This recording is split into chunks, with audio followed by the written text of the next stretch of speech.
జీవితాన ఏమైందిలా క్షణంలో ఓటమేనా ఆరంభమే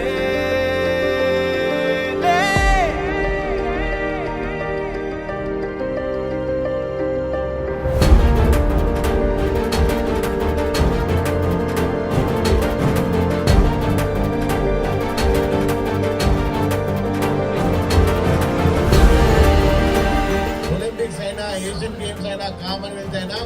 ఇవాళ మంచిగా పథకాలు గెలుస్తున్నాయంటే దాని మీద ప్రత్యేక దృష్టి పెట్టిన నరేంద్ర మోడీ గారికి వారి యువతకి ఇచ్చే ప్రోత్సాహాన్ని సమరం ప్రతికేందుకు జరిగే కథనం కదిలేందుకు మొదలి భయం